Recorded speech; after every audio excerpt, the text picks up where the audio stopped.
What's going on, guys? It's Matt from the Trojan Brotherhood, and before I get into the video today about the defense, I want to do something different for the next video. I want to hear from you guys and about what your biggest concern is for the 2025 season. It can be a coach, it can be a player, position group, the schedule, whatever you think. Just let me know in the comments and I'll go through every one in the next video and kind of give my thoughts about really what's the biggest concern for this year.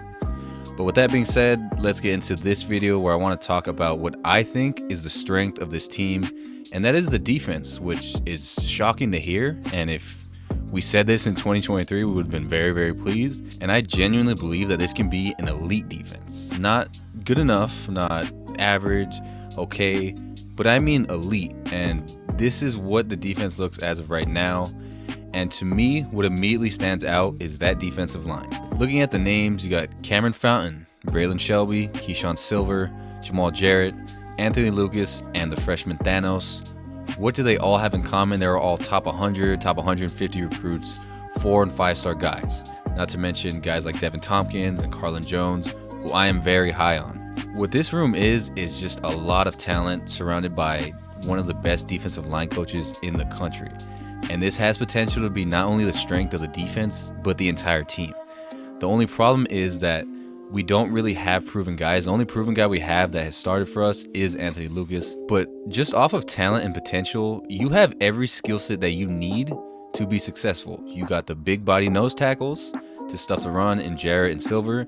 You got the fast, long, athletic pass rushers in Braylon Shelby and Cameron Fountain. An edge player that is great against the run in Anthony Lucas. Inside pass rush with Devin Tompkins, hopefully Carlin Jones.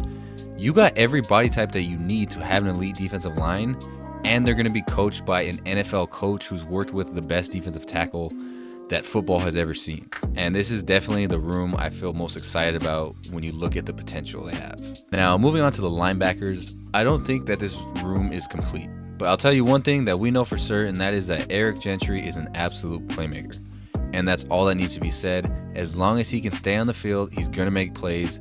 And what I love about him is he really is that Swiss Army knife. He's tremendous against the pass, against the run. But where I love him most is getting after the passer. And I know that D'Anton Lynn will utilize it. He's also very good on those 3rd and 1 plays. He gets in the backfield, gets a TFL. The dude's just a playmaker. Enough said. But as of right now, the starting Mike would be Desmond Stevens. And let me just say right now, I am very, very high on this kid, and I think he will for sure be a stud for USC. The only thing is, I don't know if he's 100% ready right now to be the starting Mike linebacker. What I would love personally is to get someone to come in with more experience and come in and start right away. That way you can build Desmond up. And one thing that I'm a fan of, which we did a little bit last year before Gentry went down, was that 3 linebacker look, especially against a team that you know they're going to run the ball. We did it a lot with Michigan. I think that's a perfect role for Stevens. You get him in there in that 3 linebacker look. He's the backup when, let's say, this imaginary starter gets off the field. You got Stevens in there. You get him a lot of snaps. It's another year to learn. He gets some experience. And you build him up for next year. He is the starting Mike linebacker. Pair him up with Matai, who's a freshman that I'm in love with. But as of right now, he is penciled in at that star position. But I'm willing to bet money that they do add another linebacker. So I like the talent in those 2 guys. Everyone else behind them's not really ready. Like I said, Matai's going to be a freshman. Elijah Newby's redshirt freshman. So you definitely need a body. As long as they do that, I'll feel good about the room. But moving on to the secondary, let's start with the safeties because I am so excited about this position. We all know Kamari Ramsey. He's an NFL guy. He was huge for us last year. But I think he's going to be even better because of the addition of Bishop Fitzgerald, who's going to come in and start right away. And I really think that he's going to free up Kamari Ramsey. Last season, we did not really have a deep safety, and Kamari had to play that role because he's a stud, and he was our best option. But where he's really at his best is coming down and playing the run, making plays near the line of scrimmage. And this year, I think Bishop Fitzgerald is that deep safety that can free up Kamari and really form a great duo back there. Both great tacklers, both great against the run, great in coverage. I feel really, really good about these 2 guys. But of course, it won't just be 2 guys playing. As for the guys behind him, kind of that 3rd guy, I think right now the favorite's probably Christian Pierce, who I've been very high on him. It seems like the whole USC fan base, the coaches were also very high on him. So I feel comfortable about him in that role. But a name I think we should all look out for is redshirt freshman Marquise Gallegos. I'm really excited about this kid. He's an unbelievable athlete. He came in freshman year very, very skinny. If he just puts on the weight, gets more of that college football safety body, I think he really is the future at the position. So don't be surprised if he gets a lot of run. Overall, safety position feel very good about. One that I don't feel good about is the nickel, which right now the starter is Prophet Brown, which I don't hate, but I also don't love. I like Prophet Brown. I think he's a solid enough player, but I definitely think we should look to add a guy here in the portal because I really don't see any other options except Prophet Brown, who at this point in his career has not proven to be an everyday starter. So that's that nickel position. Definitely look to add. Again, don't hate Prophet Brown. I think he's a solid enough player, just made a lot of mistakes in his career so far at USC. And lastly, you got cornerback, which I think the general consensus is we need to add a guy, maybe even two, which I definitely agree with. But one thing I will disagree with most USC fans is I think we're kind of just glossing over Marcellus Williams, who I think is going to be a star. And yes, he's not proven, obviously. But no young guy is proven. They're young for a reason. They're freshmen for a reason. And if you can't count on your top 50 recruit to be a starter in his second year, then what's the point of even recruiting them if you're just going to go to the portal to never have the five-star kid play like Marcellus? So I really, really want Marcellus to play. And as of right now, he is the starter. And across from him, you got DJ Harvey, who I think will be a solid cornerback, nothing less, nothing more. Hopefully, his play can transfer from San Jose State over into the Big Ten. I have a few concerns there, but overall, I have belief that he can be a solid starter.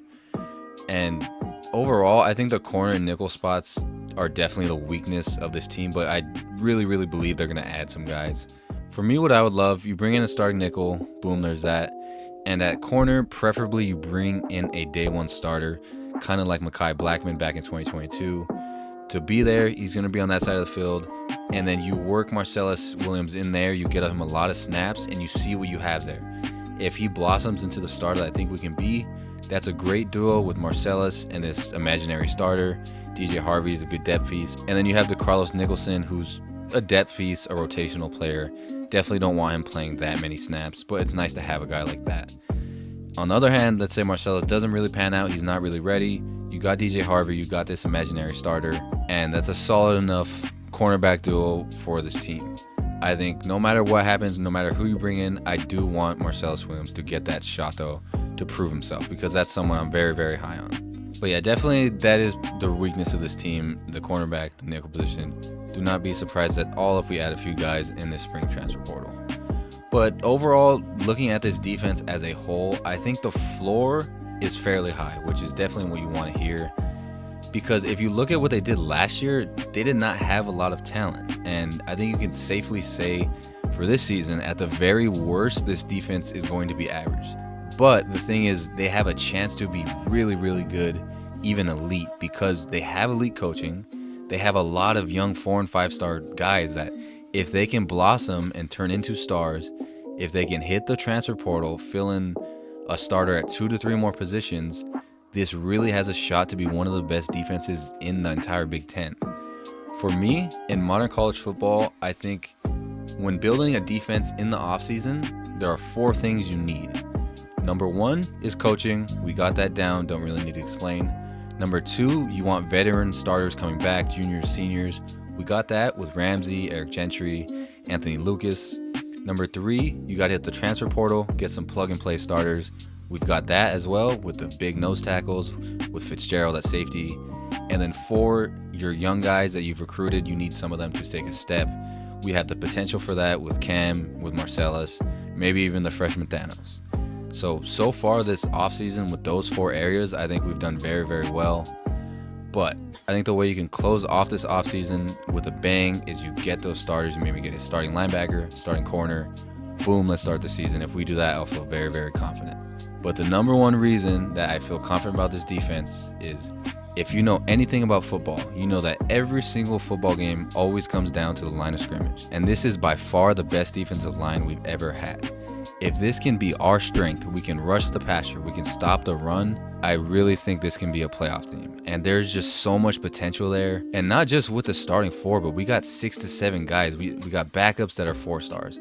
And that is just a place we really haven't been in a long, long time. And so you pair this much talent, this much potential with one of the best coaching staffs in the country, I think it's a recipe for success. But let me know your thoughts about the defense in the comments. Let me know if I'm being a little bit delusional, a little bit too high on the defense. I just think that with guys like Gavin Meyer, with Nate Clifton, if they're able to be as good as they were, you plug that in with 4- and 5-star guys coming from the SEC, I think we're going to be great. But let me know what you think, who you're most excited for. And don't forget to let me know what your biggest concern about USC this year will be. But as always, thank you guys so much for watching. Like and subscribe if you enjoyed, and fight on.